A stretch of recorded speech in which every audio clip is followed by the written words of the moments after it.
Hey guys, Catherine Allen here with a new video. I know it's been a while. I've just been waiting for some inspiration to strike, and lo and behold, I had a couple open houses this weekend and it hit me. I should do a video on etiquette, especially when it comes time as a buyer to view homes. Today, I'm going to share with you 8 tips and tricks for buyer etiquette. First, if you have a list of properties that you're looking at, the first thing I recommend that you do is pull up the property on Google Maps. Oftentimes, there's a lot of questions that we can answer just by taking a look at the aerial view of the property. How close is it to the interstate? How close is it to the road? What is in the backyard? Is it a landfill or a school? These might be things that you don't necessarily want to have in your immediate area. How close is it to the train tracks? Google Maps is actually a very powerful tool for figuring these things out.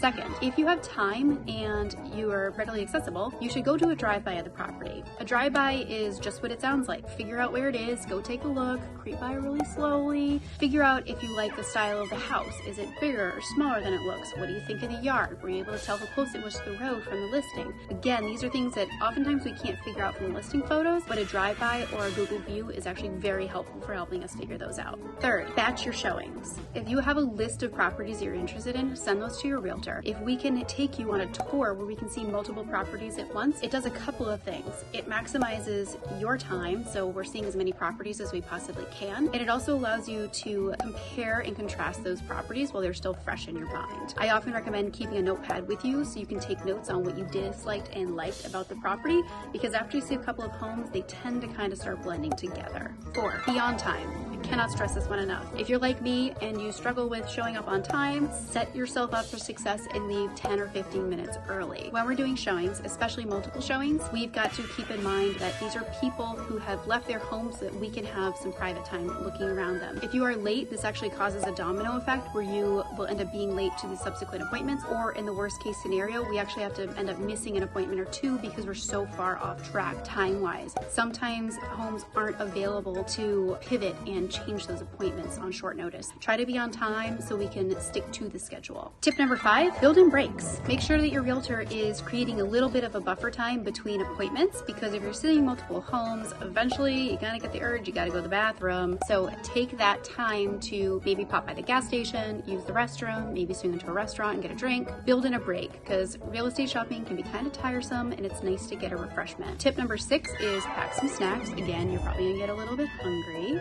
Tip number 7 is wear some footwear that's easy to pop on and off. Usually when we go into homes, they've been cleaned, they've taken a lot of time to put their best foot forward and prep for it. Flip-flops, sneakers, socks, something that's easy to pop on and pop off, especially in the winter time. It's really appreciated by sellers. My 8th and final tip, which really shouldn't be a tip at all, is don't poop at their house.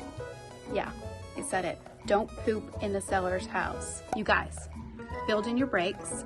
A lot of people don't like sharing their restroom facilities with complete strangers, so it's not really a good thing to use a seller's restroom when you're on tours. Plan accordingly. Stop and take breaks. If your realtor's not using the restroom, you shouldn't be using the restroom. And let me tell you, if you want to ever see the amazing human strength of how long you can hold going to the bathroom, talk to a realtor. We can hold it all day. Anyways, those are my tips for home showing etiquette. I hope you found them helpful and look forward to a successful day of showings. Bye.